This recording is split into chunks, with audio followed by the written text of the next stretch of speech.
السلام عليكم عليكم يا السلام عليكم عليكم يا السلام. الحمد لله الحمد لله ولي كل نعمة، وصلى الله على رسوله محمد النبي الرحمة وعلى آله وأصحابه خيار الأمة وسلم عليهم تسليما كثيرا. الحمد لله رب العالمين، والصلاة والسلام على سيد المرسلين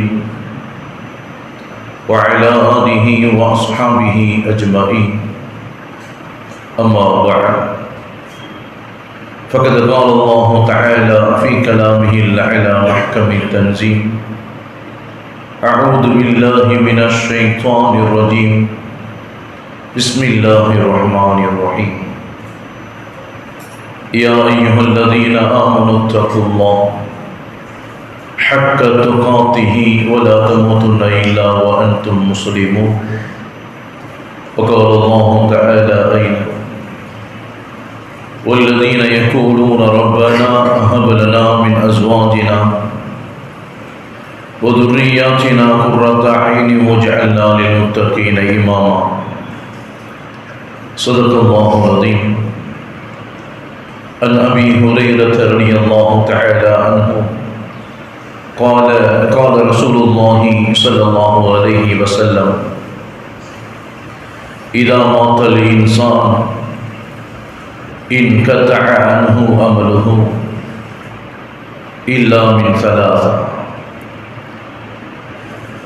من صدقة جارية أو علم ينتفع به أو ولد صالح يدعو له، أو كما قال عليه الصلاة والسلام. رواه المسلم. அளவற்ற அருளாளன்,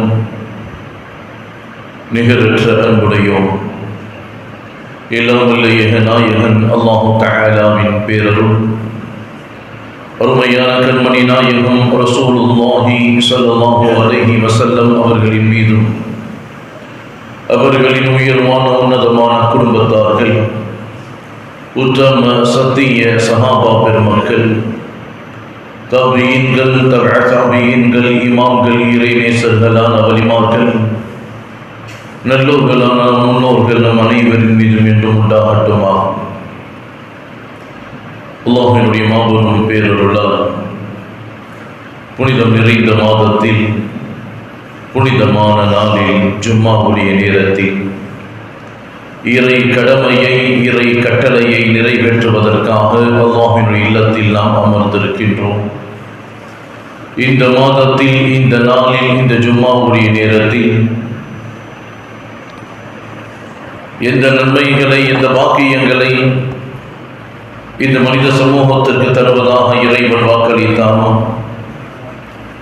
இந்த மாதத்தில், இந்த நாளில், இந்த ஜும்மாவுடைய நேரத்தில் எந்த நன்மைகளை, எந்த வாக்கியங்களை நபிகள் நாயகம் ஸல்லல்லாஹு அலைஹி வஸல்லம் அவர்கள் இறைவனிடம் கேட்டு பெற்றார்களோ, அத்தனை நன்மைகளையும் வாக்கியங்களையும் பெறக்கூடிய நல்லவர்களாக அல்லாஹ் அனைவரையும் ஆக்கி அருள்வானாக. வாழும் காலம் முழுக்க லா இலாஹ இல்லல்லாஹ் முஹம்மது ரசூலுல்லாஹ் என்ற கலிமாவின் அடிப்படையில் வாழ்ந்து, அதே கலிமாவோடு இந்த உலகத்தை விட்டு விடைபெறக்கூடிய உத்தமர்களாக அல்லாஹ் நம் அனைவரையும் ஆக்கி அருள்வானாக. கண்ணியம் நிறைந்த பெருமக்களே, இன்றைய தினம் இந்திய நாடு முழுவதும் சில்ட்ரன்ஸ் டே என்று சொல்லப்படக்கூடிய குழந்தைகள் தினம் கொண்டாடப்பட்டு கொண்டிருக்கின்றது. குழந்தைகளை மகிழ்ச்சிப்படுத்துவதற்காக, குழந்தைகளை சந்தோஷப்படுத்துவதற்காக கொண்டாடப்படும் தினம் இந்த குழந்தைகள் தினம்.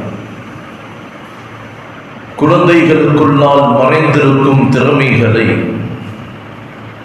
வெளிப்படுத்தும் வகையில் உலக நாடுகள் அனைத்தும் குழந்தைகள் தினம் அனுசரிக்க வேண்டும் என்பது 1950ஆம் ஆண்டு ஐநா சபை ஒட்டுமொத்த உலகத்திற்கும் அறிவுறுத்தியது.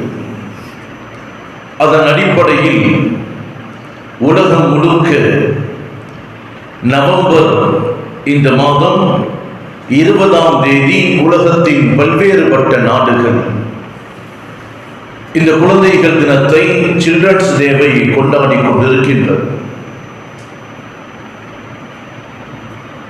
ஐநா 1954ஆம் ஆண்டு அறிவிக்கக்கூடிய இந்த சூழலில் அதற்கு ஒரு 30-35 ஆண்டுகளுக்கு முன்பாகவே 1920ஆம் ஆண்டே துருக்கி ஜூன் 1 தேதியை குழந்தைகளுக்கான கொண்டாடப்படக்கூடிய குழந்தைகள் தினமாக அறிவித்து துருக்கி நாட்டில் ஜூன் மாதம் 1 தேதி சில்ட்ரன்ஸ் டே கொண்டாடப்படுகின்றது.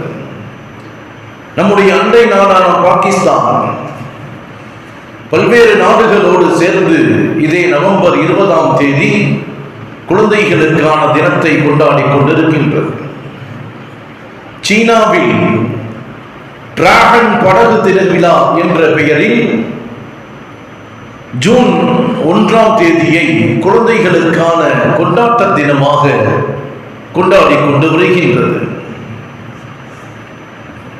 சிங்கப்பூர் நாட்டில் அக்டோபர் 1ஆம் தேதியை, பிரிட்டனில் ஆகஸ்ட் 30ஆம் தேதியை, ஜப்பானில் மே 5ஆம் தேதி, இப்படி பல்வேறுபட்ட நாடுகளில் பல்வேறுபட்ட நாட்களில் இந்த குழந்தைகளுக்கான தினங்கள் சில்ட்ரன்ஸ் டே என்பது கொண்டாடப்பட்டு கொண்டிருக்கின்றது. ஆனால் இந்திய நாட்டில் இன்றைய தினம் நவம்பர் 14ஆம் தேதி, இந்த தேதியை முன்னிறுத்தி இன்றைய நாளில் குழந்தைகளுக்கான தினத்தை இந்தியா முழுக்க கொண்டாடப்பட்டு கொண்டிருக்கின்றது. என்ன காரணம் என்று சொன்னால், இந்தியாவினுடைய முன்னாள் பிரதமர் குழந்தைகளின் மீது அன்புமிக்கராக திகழ்ந்த ஜவஹர்லால் நேரு அவர்களுடைய பிறந்த நாளான இன்று நவம்பர் 14ஆம் தேதியை அந்த நேருவின் நினைவாக குழந்தைகள் தினமாக இந்தியா அறிவித்து இந்த நாள் இந்தியா முழுக்க குழந்தைகளுக்கான தினமாக கொண்டாடப்பட்டு கொண்டிருக்கின்றது. இந்தியாவினுடைய முதல் பிரதமர் ஜவஹர்லால் நேரு அவர்கள் குழந்தைகள் மீது அவர் வைத்த அன்பும் அக்கறையும், அவருடைய சிந்தனையில் குழந்தைகளின் எதிர்காலம் குறித்து அவர் செய்த அத்தனை விஷயங்களையும் முன்னிறுத்தி, அதிலும் குறிப்பாக குழந்தைகள் நலனில் தொடர்ந்து கவனம் பெற வேண்டும் என்ற ரீதியில் தான் 1955ஆம் ஆண்டு சில்ட்ரன்ஸ் ஃப்ரீடம் சொசைட்டி இந்தியா என்ற ஒரு நிறுவனத்தை உருவாக்கினார். குழந்தைகளின் நலனில் மிகவும் கவனம் எடுத்தவர் ஜவஹர்லால் நேரு அவர்கள். அந்த கவனத்தை சமூகத்திற்கு உணர்த்தியவர் ஜவஹர்லால் நேரு அவர்கள். எனவேதான் அவர் பிறந்த நாளான இந்த நவம்பர் 14ஆம் தேதியை இந்தியா முழுக்க குழந்தைகளுக்கான தினமாக, சில்ட்ரன்ஸ் டேவாக ஒட்டுமொத்த இந்தியாவும் கொண்டாடி கொண்டிருக்கின்றார். இந்த தினத்தில் குழந்தைகளை ஆச்சரியப்படுத்தும் அளவிற்கு அவர்களுக்கான பரிசுகளை வழங்குவதும், கல்வி கூடங்களில் விளையாட்டு போட்டிகள் நடத்தி அதில் வெற்றி பெறக்கூடிய குழந்தைகளை மகிழ்விப்பதும், குழந்தைகளை சந்தோஷப்படுத்துவதற்கான கலை நிகழ்ச்சிகளை நடத்துவதும் இந்த நாளில் வளமையாக நடைபெற்றுக் கொண்டிருக்கின்றது. இப்படி குழந்தைகளை மகிழ்விப்பதற்கான ஒரு தினமாக இன்றைய தினம் இந்தியா முழுக்க கொண்டாடப்பட்டுக் கொண்டிருக்கின்றது. இப்படி குழந்தைகளை மகிழ்ச்சிப்படுத்துவதற்கும் குழந்தைகளை சந்தோஷப்படுத்துவதற்கும் ஒரு தினத்தை கொண்டாடப்படக்கூடிய சூழ்நிலையில் இன்னொரு பக்கம் இந்திய நாட்டில் வாழக்கூடிய குழந்தைகளின் நிலையை நாம் கவனித்து பார்க்க கடமைப்பட்டிருக்கின்றோம். இந்திய நாட்டில் குழந்தைகளை பாதுகாப்பதற்கு எத்தனையோ சமயங்களை, எத்தனையோ அம்சங்களை இந்திய நாடு உருவாக்கி வைத்திருக்கின்றது. குழந்தைகளை பாதுகாப்பதற்காகவென்றே எத்தனையோ சட்டங்களையும் அம்சங்களையும் இந்திய சட்டம் உருவாக்கி வைத்திருக்கின்றது. மாநில ரீதியில் குழந்தைகள் பாதுகாக்கக்கூடிய சங்கம், மாவட்ட குழந்தைகள் பாதுகாப்பு பிரிவு, குழந்தைகள் நலக்குழு, சிறார் நீதி வாரியம், சிறப்பு சிறார் காவல் பிரிவு, குழந்தைகளுக்கான நீதிமன்றம், இத்தனை அமைப்புகளும் திட்டங்களும் இந்த நாட்டில் இருக்கின்ற சூழ்நிலையில் இந்த நாட்டில் இருக்கக்கூடிய குழந்தைகள் பாதுகாப்பாக இருக்கின்றார்களா என்பதுதான் கேள்விக்குறி. இந்த நாட்டில் வாழக்கூடிய சிறார்கள் கவனிக்கப்படுகின்றார்களா என்பதுதான் கேள்விக்குறி. இப்படி ஒரு கேள்வியோடு இந்த கொண்டாட்டங்களை கவனித்து பார்த்தால் இந்தியாவில் வாழக்கூடிய குழந்தைகளின் நிலைகள் மிக மோசமாக கடந்து கொண்டிருப்பதை நாம் உணர்ந்து கொள்ளலாம். உலகளாவிய அளவில் அதிக அளவிலான குழந்தைகளை கொண்ட நாடு அதில் இந்தியாவும் ஒன்று. ஆனால் அதிக குழந்தைகளை கொண்ட நாடாக இந்தியா இருந்தும் இந்த நாட்டில் இருக்கக்கூடிய குழந்தைகளின் நிலை என்பது பரிதாபமான நிலையை கடந்து கொண்டிருக்கின்றது. கோடிக்கணக்கான குழந்தைகள் சத்து குறைபாடால் இந்த நாட்டில் பாதிக்கப்பட்டிருக்கின்றார்கள். கணிசமான சதவிகித குழந்தைகள் குழந்தை தொழிலாளர்களாக இந்த நாட்டில் பயணப்பட்டுக் கொண்டிருக்கின்றார்கள். அடிப்படை கல்விகள் இல்லாத குழந்தைகள் இந்த நாட்டில் ஏராளம். முறையான தங்குமிடம் இல்லாத குழந்தைகள் இந்த நாட்டில் ஏராளம். சரியான உடை கிடைக்காமல், சரியான உணவு கிடைக்காமல் நம்மை சுற்றி ஏராளமான குழந்தைகள் வாழ்ந்து கொண்டிருக்கின்றது. அதிலும் குறிப்பாக ஆய்வாளர்கள் சொல்லக்கூடிய ஒரு அபாயகரமான தகவல் என்ன தெரியுமா? இந்திய நாட்டில் சுமார் 20 நொடிக்கு ஒரு குழந்தை இறந்து கொண்டிருக்கின்றது. 20 நிமிடம் அல்ல, 20 நொடிக்கு ஒரு குழந்தை இறந்து கொண்டிருக்கின்றது. ஒரு நிமிடத்திற்கு 5 முதல் 6 குழந்தைகள் இந்திய நாட்டில் இறந்து கொண்டிருப்பதுதான் நிதர்சனமான உண்மையான பட்டியல். அப்படி இறக்கும் குழந்தைகள் சுமார் 5 வயதிற்கும் கீழ் உள்ளவர்கள் ஏராளம். ஒரு வருடத்திற்கு 1.7 பில்லியன் அளவிற்கு குழந்தைகள் இந்திய நாட்டில் இறந்து கொண்டிருப்பதாக ஆய்வறிக்கைகளின் தகவல்கள். இப்படி தகவலை பட்டியலை தரக்கூடிய ஆய்வாளர்கள் சொல்லக்கூடிய ஒரு விஷயம் என்ன தெரியுமா? வருடத்திற்கு இத்தனை பில்லியன்கள் குழந்தைகள் இறக்கின்றார்களே, இந்த இறப்புகள் எல்லாம் மிக எளிதாக தவிர்க்கப்பட்டிருக்கலாம். ஒருவேளை உணவை இந்த குழந்தை உண்டிருந்தால் இந்த உயிர் காப்பாற்றப்பட்டிருக்கும். ஒருவேளை மருத்துவம் இந்த குழந்தைக்கு சரியாக கிடைத்திருந்தால் இந்த குழந்தை காப்பாற்றப்பட்டிருக்கும். ஒருவேளை தண்ணீர், இருப்பதற்கு இடம், உடுத்துவதற்கு உடை இந்த குழந்தைக்கு கிடைத்திருந்தால் இந்த குழந்தை காப்பாற்றப்பட்டிருக்கும். அத்தியாவசிய தேவை கூட கிடைக்காமல் தான் 1.7 பில்லியன் குழந்தைகள் இந்த நாட்டில் இறந்து கொண்டிருக்கின்றது என்பதுதான் ஆய்வறிக்கை சொல்லக்கூடிய உண்மையான தகவல். இதை தாண்டி சமீப காலங்களில் குழந்தைகள் குறித்தான மற்றொரு ஆய்வாளர்கள் தரப்படக்கூடிய அந்த புள்ளி விவரங்கள் அதை சீர்நோக்கி பார்த்தால் ஒட்டுமொத்த உலகமும் அதிர்ச்சி தரக்கூடியதாக, நம்மை பயத்திலும் ஒருவித கலக்கத்திலும் ஆழ்படுத்தக்கூடியதாக அந்த பட்டியல்கள் அமைந்திருக்கின்றது. குழந்தைகளில் ஏராளமானவர்கள் போதை பழக்கங்களோடு, குழந்தைகளில் ஏராளமானவர்கள் முன்விரோத வன்முறை செயல்களோடு, குழந்தைகளில் ஏராளமானவர்கள் மனச்சோர்வுகள் மனச்சிதைவுகளோடு ஆரோக்கியத்தை குழந்தைகள் இழந்து கொண்டிருக்கின்றார்கள்.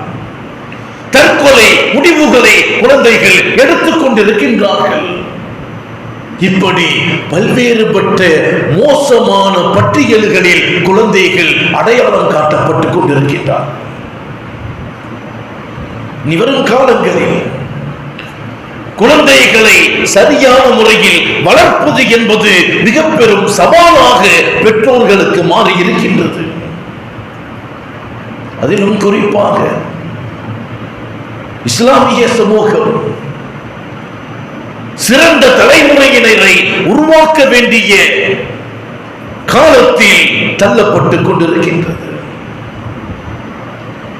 கால ஓட்டத்தில் சரியான தலைமுறையை உருவாக்கும் சிந்தனையிலிருந்து இஸ்லாமிய சமூகம் தளர்ச்சி அடைந்து விடுமோ என்ற பயங்களோடு கடக்க வேண்டிய சூழ்நிலை. சமகால கட்டத்தில் நமக்கு முன்னால் இருக்கக்கூடிய மிக பெரும் பிரச்சனை குழந்தைகளை சரியான நிலையில் வளர்ப்பது.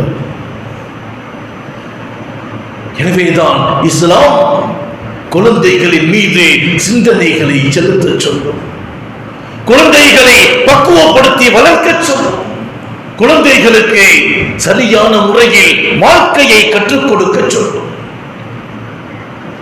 அருள்மறை குர்ஆன் ஷரீஃபில்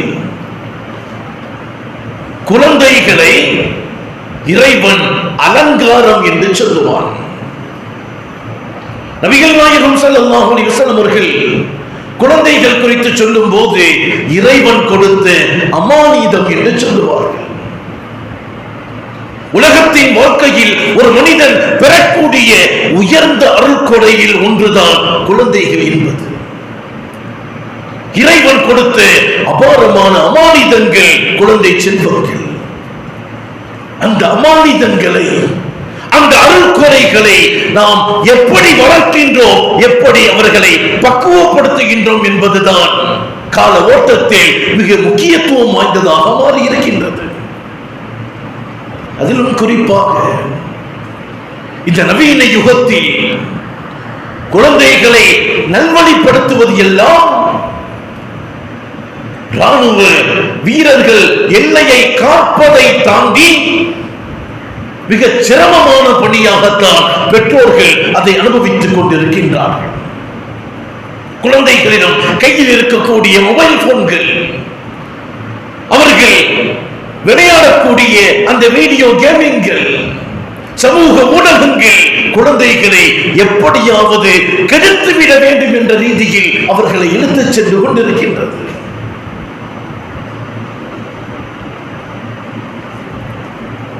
பெற்றோர்கள் பிள்ளைகளை இந்த உலகத்தில் மாத்திரமல்ல மறு உலகிலும் வெற்றியாளர்களாக மாற்ற வேண்டிய கடமையும் கட்டுப்பாடும் அவசியமும் அத்தியாவசியமும் ஒவ்வொரு முஃமினுக்கும் முஸ்லிமுக்கும் இருக்கின்றது என்பதை நாம் மறந்துவிடக் கூடாது. எனவேதான் அருள்மறை குர்ஆன் ஷரீஃபில் நபிமார்களின் வரலாறுகளை அல்லாஹ் சொல்லித் தரும் போது அந்த நபிமார்கள் அவர்களுக்கு கிடைக்கக்கூடிய குழந்தைகளை நல்லொழுக்கம் உள்ள சிந்தனையாளனாக இறைவா, நல்லடியாளனாக இறைவா எனக்கு தாய் என்று கேட்டார். ஜகரியா அலைஹிஸ்ஸலாத்து வஸலாம் அவர்கள் செய்த பிரார்த்தனையை குர்ஆன் பதிவு செய்திருக்கிறது. ஹுனாலிக தஆ ஜகரியா ரப்ப கால ரப்பி ஹப்லி மின் லதுன்க துர்ரியத்தன் தய்யிபா. ஜகரியா அலைஹிஸ்ஸலாத்து வஸலாம் அவர்கள் இறைவனிடம் பிரார்த்தனை செய்தார்கள். இறைவா, உன்னிடமிருந்து எனக்கு ஒரு பரிசுத்தமான குழந்தையை தருவாயாக. நீ வேண்டுதலை செய்திருப்பவன், எனது தேவையை நிறைவேற்றி தருவாயாக, எனக்கு பரிசுத்தமான நல்லொழுக்கம் உள்ள நல்லடியாளனாக குழந்தையை எனக்கு தருவாயாக என்று கேட்டார்கள் ஜக்கரியா அலைஹிஸ்ஸலாத்து வஸலாம். ஒரு குழந்தை நல்லவனாக வளர வேண்டும் என்று சொன்னார். ஒரு குழந்தை இறைவனுக்கு பொருத்தமான வாழ்க்கை வளர வேண்டும் என்று சொன்னார். ஒரு குழந்தை மற்றவர்களை அன்போடும் அரவணைப்போடும் பார்க்கின்ற சிந்தனை வர வேண்டும் என்று சொன்னால் முதலில் அந்த பெற்றோர்களிடத்தில் பேணுதல் இருக்க வேண்டும். பெற்றோர்கள் ஒழுக்கம் உள்ளவர்களாக இருக்க வேண்டும். பெற்றோர்கள் குழந்தையை சரியான பாதையில் பராமரிக்கக்கூடியவர்களாக இருக்க வேண்டும். பேணுதலை பெற்றோர்கள் அவர்கள் வசம் வைத்திருந்தால் அந்த குழந்தை சிறந்தவனாக வளருவான். பெருமானார் ஸல்லல்லாஹு அலைஹி வஸல்லம் அவர்கள் இப்னு அப்பாஸ் ரலியல்லாஹு தஆலா அவர்கள் சொன்ன செய்தி, கால ரசூலுல்லாஹி ஸல்லல்லாஹு அலைஹி வஸல்லம், பெருமானார் ஸல்லல்லாஹு அலைஹி வஸல்லம் அவர்கள் சொன்னார்கள், லவ் அன்ன அஹதக்கும் இதா ஆதா அஹ்லிஹி கால பிஸ்மில்லாஹி அல்லாஹும்ம ஜன்னிப்னா ஷைத்தான் வ ஜன்னிபிஷ் ஷைத்தானி மா ரஸக்தனா. ஒரு கணவனும் மனைவியும் இணையக்கூடிய நேரத்தில் கூட இறைவனிடத்தில் ஷைத்தானுடைய தூண்டல் இல்லாத பரிசுத்தமான குழந்தையை எங்களுக்கு தாய் என்று கேட்க வேண்டும் என்று கற்றுக் கொடுத்தவர்கள் நபிகள் நாயகம் ஸல்லல்லாஹு அலைஹி வஸல்லம். கணவன் மனைவி இணையக்கூடிய நேரத்தில் கூட அதன் மூலமாக இறைவன் தரும் அந்த அபாரமான அற்புதமான அருள்கொடையான குழந்தையை ஷைத்தானுடைய தூண்டுதல் இல்லாமல் மிகச்சிறந்த உண்மையானவனாக நல்லவனாக சாலிகான குழந்தையாக அந்த குழந்தையை எனக்கு தாய் என்ற பிரார்த்தனைக்கு பின்னாலே கணவனும் மனைவியும் சேர வேண்டும் என்று கற்றுக் கொடுத்தவர்கள் நபிகள் நாயகம் ஸல்லல்லாஹு அலைஹி வஸல்லம். அது மாத்திரமல்ல, பெருமானார் சொன்னார்கள், ஃபகதா பைனஹுமா வலதுன் லம் யதுர்ருஹு ஷைத்தானு அபதா. அப்படி இறைவனிடத்தில் பிரார்த்தித்ததற்கு பின்னால், இறைவனிடத்தில் தன்னுடைய தேவையை முன்வைத்ததற்கு பின்னால் இறைவனிடம் துஆ செய்துவிட்டு ஒரு கணவனும் மனைவியும் இணையும் போது அதற்கு பின்னால் இறைவன் கொடுக்கின்ற அந்த குழந்தைக்கு எந்த காலத்திலும் ஷைத்தானின் தூண்டுதல் வராது என்று சொன்னார்கள் பெருமானார் ஸல்லல்லாஹு அலைஹி வஸல்லம். இறைவனுடைய பிரார்த்தனையோடு சேரும் அந்த தம்பதிக்கான குழந்தையை அல்லாஹ் எந்த காலத்திலும் ஷைத்தானின் தூண்டுதலில் இருந்து பாதுகாக்கின்றான் என்று சொன்னார்கள் நபிகள் நாயகம் ஸல்லல்லாஹு அலைஹி வஸல்லம். நஸஈயிலே, இப்னு மாஜாவிலே, பைஹக்கியிலே பதிவு செய்யப்பட்ட செய்தி. அருள்மறை குர்ஆன் ஷரீஃபில் ஏராளமான பிரார்த்தனைகளை பிள்ளைகளுக்கு சார்ந்து இறைவன் பெற்றோர்களுக்கு கற்றுக் கொடுக்கின்றான். والذين آمنوا واتبعتهم ذريتهم بإيمان ألحقنا بهم ذريتهم ஏராளமான செய்திகள். والذين يقولون ربنا هب لنا من أزواجنا وذرياتنا قرة أعين وجعلنا للمتقين إماما. இறைவன் சொல்லக்கூடிய அடுக்கடுக்கான பிரார்த்தனைகள். இறைவா, எனது பிள்ளைகளையும் எனது மனைவியையும் எனது குடும்பத்தாரை எனக்கு கண் குளிர்ச்சியாக மாற்றுவாயாக என்ற பிரார்த்தனையை அல்லாஹ் கற்றுக் கொடுக்கின்றான். எனக்கு நீ வழங்கும் குழந்தைகளை பயபக்தியாளனாக இறையச்சமுடையவனாக எங்களுக்கு வழிகாட்டக்கூடிய இமாமாக ஆக்குவாயாக என்ற பிரார்த்தனையை அல்லாஹ் கற்றுக் கொடுக்கின்றான் பெற்றோர்களுக்கு. பெருமானார் இன்னும் சொன்னார்கள், ஒரு நல்ல குழந்தை யார் தெரியுமா? ஒரு நல்ல பெற்றோர் யார் தெரியுமா? அன் அபீ ஹுரைரா ரலியல்லாஹு தஆலா அன் ரசூலுல்லாஹி ஸல்லல்லாஹு அலைஹி வஸல்லம், பெருமானார் ஸல்லல்லாஹு அலைஹி வஸல்லம் அவர்கள் சொல்லியதாக அபூ ஹுரைரா ரலியல்லாஹு தஆலா அவர்கள் பதிவு செய்வார்கள், இதா மாத்தல் இன்சான், ஒரு மனிதன் மரணித்து விட்டால், ஒரு மனிதன் இறந்து விட்டால்,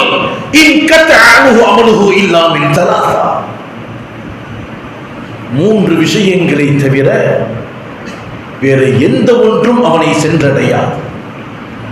உலகத்தில் வாழக்கூடிய நிலையில் தொழுகலாம், நோன்பு நோக்கலாம், ஹஜ் செய்யலாம், ஜகாத் கொடுக்கலாம், தான தர்மங்கள் ஏராளமாக செய்யலாம்.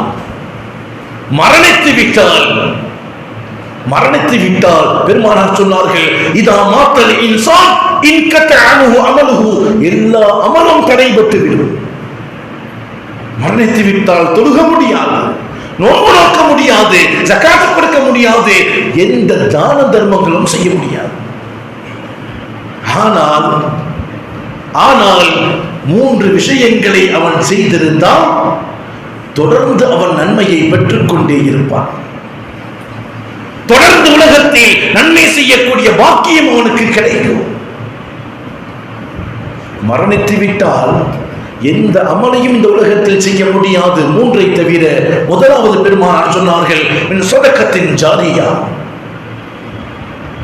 பொதுமக்கள் பயன் தரக்கூடிய நீர்நிலைகளை, பள்ளிவாசல்களை, மதரசாக்களை ஒருவர் உருவாக்கிவிட்டு சென்று விட்டால் அந்த நன்மை அவன் மரணித்து விட்டாலும் அந்த பள்ளியில் யாரெல்லாம் தொழுகின்றார்களோ அந்த நன்மையில் அவனுக்கும் பங்குண்டு.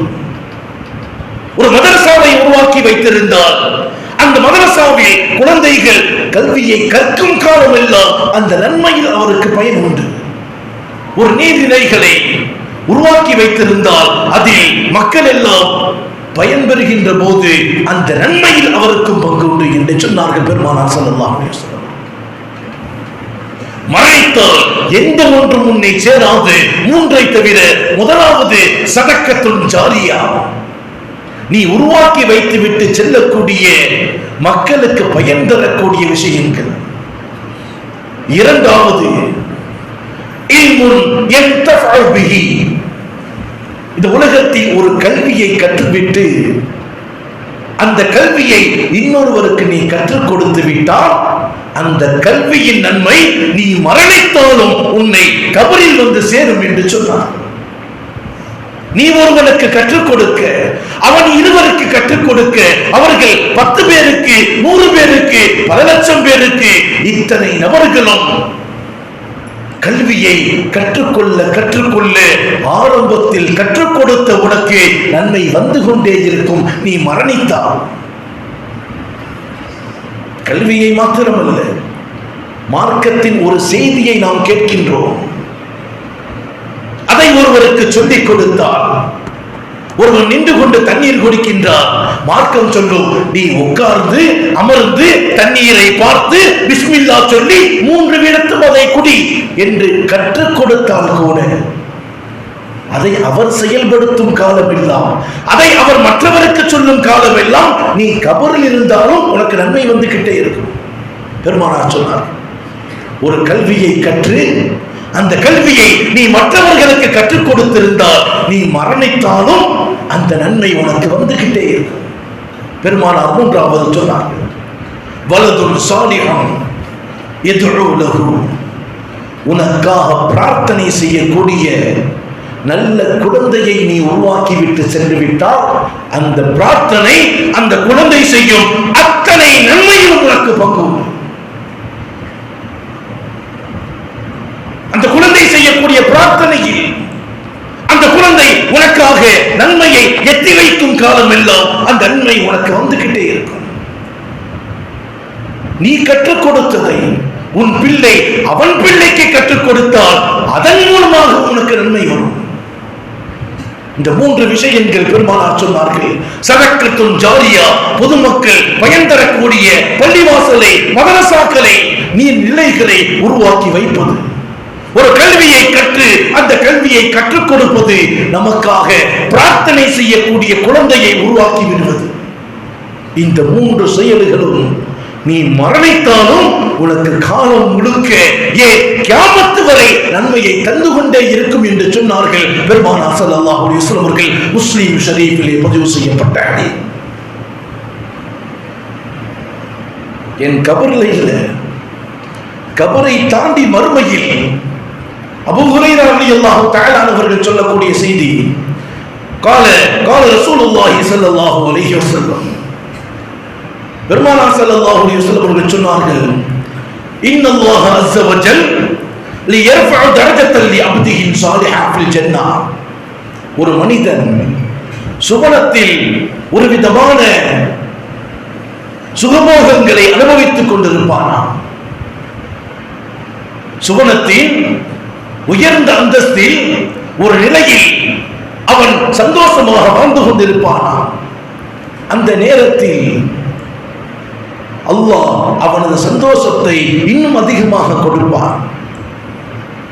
இன்னும் உயர்ந்த அந்தஸ்தில் அவனை சுவனத்தில் இருக்க வைப்பானாம். இதை பார்த்து ஆச்சரியம் அடைந்த அந்த மனிதன் சுவனத்தில் இறைவனிடம் கேட்பானாம், இறைவா, நான் ஒரு நல்ல நிலைமையில் இருந்தேன், சந்தோஷமான வாழ்க்கையை வாழ்ந்து கொண்டிருந்தேன் இதே சுவனத்தில். ஆனால் அதைவிட அதிகமான சுகங்களை, உயர்தரமான வாழ்க்கையை என்னை வாழச் செய்தாயே, என்ன காரணம்? திடீரென்று இந்த மாற்றத்திற்கு என்ன காரணம் இறைவா என்று கேட்டபோது அல்லாஹ் சொல்லுவானாம், ஃபயகூலு பிஇஸ்திக்ஃபார் வலதிக லக, உன் குழந்தை, உன் பிள்ளை உலகத்தில் உனக்காக இந்த பாவ மன்னிப்பை கேட்டார். உன் பிள்ளை ஒரு நல்ல செயலை செய்துவிட்டு இந்த நன்மையை என் பெற்றோருக்கு எத்தி வைக்கின்றேன் இறைவா என்று பிரார்த்தனை செய்தார். உன் குழந்தை ஒரு ஹஜ் செய்துவிட்டு இந்த நன்மையை என் பெற்றோருக்கு நான் எத்தி வைக்கின்றேன் இறைவா என்று பிரார்த்தனை செய்தார். உன் பிள்ளை ஒரு மனிதனுக்கு பசியோடு இருக்கும் போது இந்த உணவை கொடுத்து விட்டு இதன் நன்மை எனது பெற்றோருக்கு சேர்த்து வைப்பாக இறைவா என்று பிரார்த்தனை செய்தார். உன் குழந்தை ஒரு கல்வியை ஒரு அடியவனுக்கு கற்றுக் கொடுத்து விட்டு அந்த கல்விக்கான நன்மையை என் பெற்றோரிடம் சேர்த்து விடு இறைவா என்று பிரார்த்தனை செய்தார். எனவே சுவனத்தில் நீ இருந்ததை விட உயர்ந்த அந்தஸ்தை நான் தந்தேன் என்று அல்லாஹ் சொல்லுவாராம். அஹ்மது ஷரீஃபிலே பதிவு செய்யப்பட்ட ஹதீஸ். நம்முடைய குழந்தைகள் இந்த உலகத்தை தாண்டி நமக்கு நன்மை தரக்கூடியவர்களாக நாம் மாற்றிவிட்டு செல்ல வேண்டும். அவர்களுக்கு சொல்லக்கூடிய ஒழுக்கங்கள், அவர்களுக்கு கற்றுக் கொடுக்கக்கூடிய கல்விகள் உலகத்தோடு முடிந்து விடுவதாக அமைந்து விடக்கூடாது. நாம் கபரில் இருந்தாலும் என் மறுமையில் இருந்தாலும் அந்த குழந்தைகள் மூலமாக நமக்கு நல்ல செயல்பாடுகளும் சிறந்த விஷயங்கள் கிடைக்க வேண்டும் என்று சொன்னால் பெருமானார் சொன்னார்களே, உலகத்தில் வாழக்கூடிய சமயத்தில் உங்கள் குழந்தைகளை பேணுதலாக வளர்க்க வேண்டும் என்று சொன்னால் நீங்கள் பேணுதலாக இருக்க வேண்டும். நல்ல விஷயங்களில் அவர்களுக்கு ஆர்வங்களை ஊட்ட வேண்டும். அதன் காரணத்தாலே மறுமையில் விசாரணையில் இருந்து கூட நீங்கள் தப்பிக்க முடியும். நரகத்தில் இருந்து அல்லாஹ் உங்களை பாதுகாப்பார். ஏன்? எல்லாம் நீங்கள் வளர்க்கக்கூடிய அந்த குழந்தைகளின் வளர்ப்பு என்று சொன்னார். அதை தாண்டி இறைவனுடைய எச்சரிக்கை என்ன தெரியுமா? யா அய்யுஹல்லதீன ஆமனூ, ஈமான் கொண்டவர்களே, கு அன்ஃபுஸக்கும் வ அஹ்லீக்கும் நாரா, உங்கள் குடும்பத்தையும் உங்களையும் நரகத்திலிருந்து நீங்கள் பாதுகாத்துக் கொள்ளுங்கள். ஏன் தெரியுமா? ஏன் தெரியுமா? உலகத்தில் அல்லாஹ் தனது வேதத்தை கொடுத்து தனது நபியை அனுப்பி ஏராளமான சட்டதிட்டங்களை, வாழ்க்கை வழிமுறைகளை கற்றுத்தந்து இந்த உலகத்தில் இரையச்சம் இல்லாமல் மனபோன போக்கில் எப்படியும் வாழலாம் என்று யார் யாரையோ பின்பற்றி நீ வாழ்ந்திருந்தால் நாளை மறுமையில் உனக்கான தண்டனை என்ன தெரியுமா? இந்த உலகத்தில் நெருப்பை எரிப்பதற்கு விறகுகள் பயன்படுத்தப்படும். ஆனால் நரகத்தின் விறகுகள் யார் தெரியுமா? அல்லாஹ் சொல்லுவார், யா அய்யுஹல்லதீன ஆமனூ கு அன்ஃபுஸக்கும் வ அஹ்லீக்கும் நாரா, உங்களையும் உங்கள் குடும்பத்தாரையும் நரகத்தின் நெருப்பிலிருந்து பாதுகாத்துக் கொள்ளுங்கள். ஏன் தெரியுமா? வகூதுஹன் நாஸ் வல் இஜாரத்து அலைஹா, நரகத்தின் எரிபொருட்களே கற்களும் மனிதர்களும் தான். நெருப்பை அதிகம் எரிப்பதற்கு இறைவன் பயன்படுத்தக்கூடிய பொருள் மனிதர்களும் கற்களும் என்று சொன்னார் இறைவன் குர்ஆன் ஷரீஃபில். குழந்தைகளை, குடும்பத்தை சரியாக நாம் பக்குவப்படுத்த வேண்டும். இந்த உலகம் தாண்டி, கபருடைய வாழ்க்கை தாண்டி மறுமையில் கூட நாம் ஈடேற்றம் பெற வேண்டும் என்று சொன்னால் நாம் பாதுகாக்கக்கூடிய குடும்பமும் குழந்தைகளும் நல்லொழுக்கம் உள்ளவர்களாக மாற வேண்டும். இறைவனின் அச்சம் உள்ளவர்களாக மாற வேண்டும். 18 வயதை கடந்தாலே குழந்தைகளுக்கான திருமணம் பேச ஆரம்பித்து விடுகின்றோம். ஆண் பிள்ளையாக இருந்தால் வரன் பார்க்கக்கூடிய நிலையில், பெண் பிள்ளையாக இருந்தால் 18 வயசை கடக்கின்ற போதே திருமணம் முடிக்கக்கூடிய நிலையில் ஒரு பிள்ளை திருமணம் செய்யும் வரைதான் அவர்கள் குழந்தைகள். அந்த குழந்தைகளுக்கு எப்படி மார்க்கத்தை சொல்லிக் கொடுக்கின்றோமோ அதை பொறுத்துத்தான் அவரது குடும்ப வாழ்க்கை மாறும். ஒரு குழந்தைக்கு எப்படி மார்க்கத்தின் சட்டதிட்டங்களை கற்றுக் கொடுக்கின்றோமோ அப்படித்தான் அந்த பிள்ளை அவனது பிள்ளைகளுக்கு கற்றுக் கொடுப்பார். எனவேதான் மார்க்கம் சிறுபிராயத்திலேயே குழந்தைகளுக்கு நல்லொழுக்கங்களையும் நற்சிந்தனைகளையும் ஊட்டுங்கள் என்று சொல்லும். 21 வயதை அடைகின்ற ஒரு குழந்தையினுடைய குழந்தை பருவத்தை 3ஆக இஸ்லாம் பிரித்து காட்டும். முதல் பருவம் அது விளையாட்டுக்குரிய பருவம். 1 முதல் 7 வயது வரை அவர்கள் விளையாடத்தான் செய்வார்கள், சேட்டைகள் பண்ணத்தான் செய்வார்கள். ஆனால் அப்படி அவர்கள் விளையாடுவது என்பது பொறுமையையும் தலைமைத்துவத்தையும் அவர்களுக்கு கொண்டு வரும். அப்படி விளையாட்டின் மூலமாக அவர்கள் காயம்படும் போது உடல் ரீதியான வலிமை அவர்களுக்கு உண்டாகும். அப்படி விளையாடக்கூடிய குழந்தைகளோடு நீங்களும் விளையாடுங்கள், அவர்களை சந்தோஷப்படுத்துங்கள். இமாம்கள் இறைநேசர்கள் சொல்லுவார்கள், லாஇபு இப்னக சபஅன் வ அத்தபஹு சபஅன் வ அகாஹு சபஅன். 7 வயது வரை குழந்தைகளோடு நீங்களும் விளையாடுங்கள். அடுத்த 7 வயது 8 முதல் 14 வரை அவர்களுக்கு நல்லொழுக்கத்தை ஒழுக்கத்தை கற்றுக் கொடுங்கள். அடுத்த 7 அகாஹு சபஅன் 14 முதல் 21 வயது வரை அவர்களோடு இணக்கமாக பழகுங்கள், நண்பராக பழகுங்கள். ஒரு நண்பரிடத்தில் தான் தன்னுடைய எல்லா விஷயத்தையும் குழந்தை பகிர்ந்து கொள்வார். பெருமானார் ஸல்லல்லாஹு அலைஹி வஸல்லம் அவர்கள் இந்த 3 நிலைகளிலும் வாழ்ந்து காட்டினார். ரலியல்லாஹு தஆலா அவர்கள் சொல்லுவார்கள், பெருமானார் ஸல்லல்லாஹு அலைஹி வஸல்லம் 2 தோள்களிலும் அவருடைய பேர குழந்தைகள் அமர்ந்து விளையாண்டு கொண்டே வருவார்களாம். உம்மு ஹாலித் ரலியல்லாஹு தஆலா அவர்கள் சொல்லுவார்கள், நான் சிறிய குழந்தையாக இருக்கும் போது எனது தந்தையோடு பெருமானாரை பார்க்க சென்றேன். அந்த நேரத்தில் பெருமானாரோடு நான் விளையாண்டு கொண்டிருந்தேன். எனது தந்தை என்னை கண்டித்தார்கள், நபியோடு இப்படி எல்லாம் விளையாடக்கூடாது என்று சொல்லும் போது பெருமானார் சொன்னார்கள், விடுங்கள் தோழரே, அது குழந்தை தானே என்று என்னோடு விளையாடியார்கள் பெருமானார் ஸல்லல்லாஹு அலைஹி வஸல்லம். புகாரி ஷரீஃபில் பதிவு செய்யப்பட்ட ஹதீஸ். ஒரு நேரத்தில் சஹாபாக்கள் பதிவு செய்வார்கள், நீண்ட நேரம் பெருமானார் ஸல்லல்லாஹு அலைஹி வஸல்லம் அவர்கள் தொலை வைத்துக் கொண்டிருக்கும் போது சஜிதாவிலேயே இருந்தார்கள். சஜிதாவில் இருந்து எழுந்திருக்கவில்லை.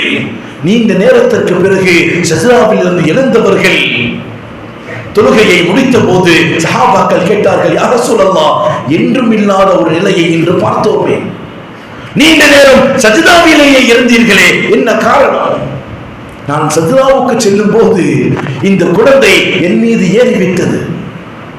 அவசர நிலையில் குழந்தையை இறக்கி அது சந்தோஷத்தை தடை செய்வதற்கு நான் விரும்பவில்லை. எனவே நீண்ட நேரம் சஜிதாவில் இருந்தேன் என்று பெருமானார் சொன்ன செய்தி ஹதீதுகளிலே பதிவு செய்யப்பட்டிருக்கின்றது. அபூ கதாதா ரலியல்லாஹு தஆலா அவர்கள் பதிவு செய்வார்கள், நபிகள் நாயகம் ஸல்லல்லாஹு அலைஹி வஸல்லம் மகளான ஸைனப் ரலியல்லாஹு தஆலா அவருடைய குழந்தை பெருமானாரோடு தொழுகைக்கு வரும்போது ஃபைதா சஜத, பெருமானார் சஜ்தா செய்யும் போது அந்த குழந்தையை கீழே விடுவார்கள். வைதா காம, சஜ்தாவிலிருந்து 2வது ரக்காயத்தை எழுகின்ற போது அந்த குழந்தையை தூக்கிக் கொள்வார்.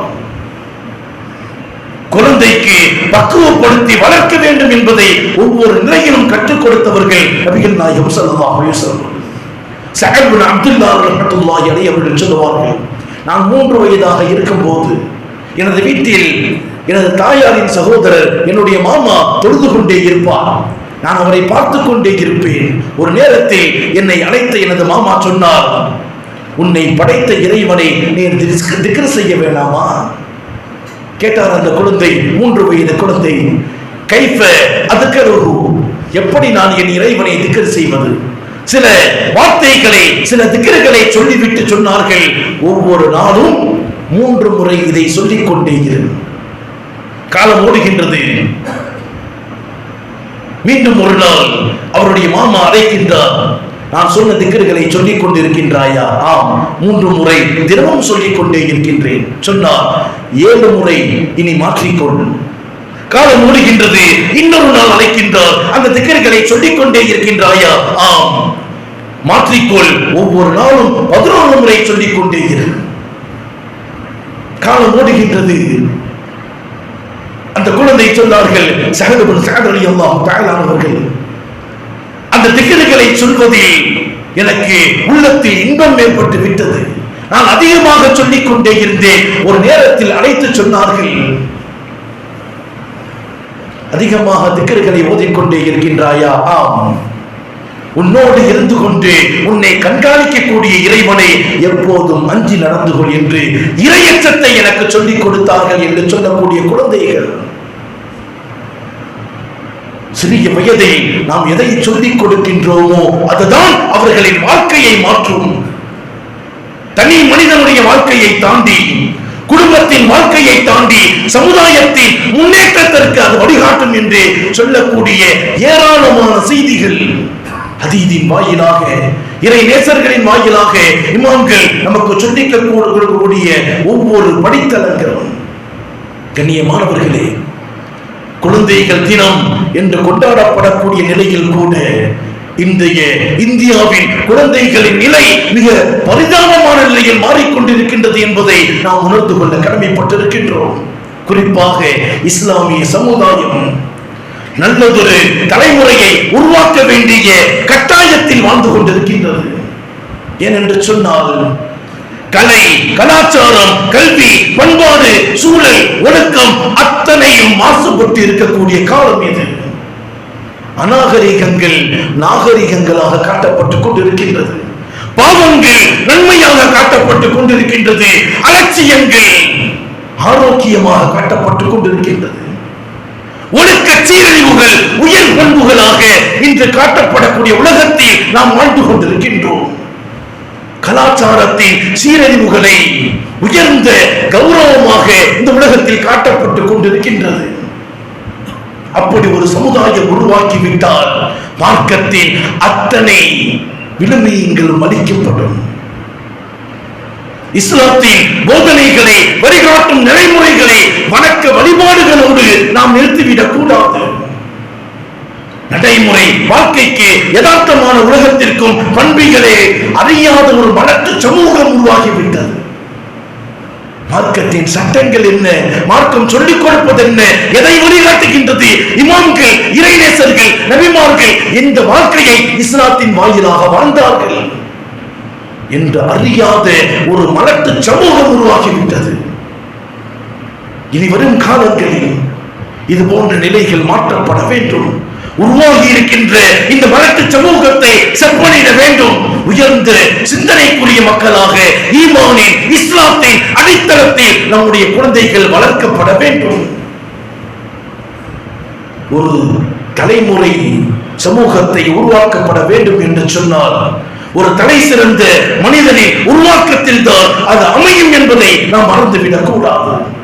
இன்றைய காலகட்டத்தில் கூட ஸைத் ரலியல்லாஹு தஆலா அவர்களை போல், உமைர் ரலியல்லாஹு தஆலா அவர்களை போல், அப்துல்லா ரலியல்லாஹு தஆலா அவர்களை போல் திறமை மிக்க இளைஞர்கள் ஒளிந்து கொண்டுதான் இருக்கின்றார்கள். அவர்களை அடையாளப்படுத்தி அந்த குழந்தைகளை மார்க்கத்தின் வேர்களாக, மார்க்கத்தை பாதுகாக்கும் உயர்ந்த சிந்தனை உள்ளவர்களாக மாற்றப்பட வேண்டியது ஒவ்வொரு ஆசிரியர்களின், பெற்றோர்களின், சான்றோர்களின் கடமை என்பதை மறந்துவிடக் கூடாது. மார்க்கம் எந்த அடிப்படையில் குழந்தைகளை வளர்க்க வேண்டும் என்று சொன்னதோ, மார்க்கம் எந்த அடிப்படையில் குழந்தைகள் வளர்ந்தே ஆக வேண்டும் என்று கட்டளையிட்டதோ, அந்த அடிப்படையில் இமாம்கள், இறைநேசர்கள், நபிமார்கள் வாழ்ந்த அந்த ஈமானோடு வாழக்கூடிய உயர்ந்த சமூகமாக நம்முடைய குழந்தைகளை அல்லாஹ் ஆக்கியருள்வானாக. பெருமானார் ஸல்லல்லாஹு அலைஹி வஸல்லம் அவர்கள் சொன்னார்கள், தூபா லிமன் வஜத ஃபீ ஸஹீஃபத்திஹி இஸ்திக்ஃபாரன் கதீரா. யார் நாளை மறுமையில் தன்னுடைய நன்மை தீமை ஏடுகளில் அதிகம் தௌபா செய்தவர்களாக இறைவனிடத்தில் பாவ மன்னிப்பை பெற்றுக் கொண்டார்களோ அவர்களுக்கு சுபசோபனம் என்று சொன்னார்களே, அப்படிப்பட்ட உயர்ந்த உன்னதமான பாக்கியவான்களாக வாழக்கூடிய நல்லவர்களாக அல்லாஹ் நம் அனைவரையும் ஆக்கியருள்வானாக. வாழும் காலம் முழுக்க லா இலாஹ இல்லல்லாஹ் முஹம்மது ரசூலுல்லாஹ் என்ற கலிமாவிற்காக வாழ்ந்து அதே கலிமாவோடு இந்த உலகத்தை விட்டு விடைபெறக்கூடிய உத்தமர்களாக அல்லாஹ் நம் அனைவரையும் ஆக்கியருள்வானாக. வாஹிர் தஅவானா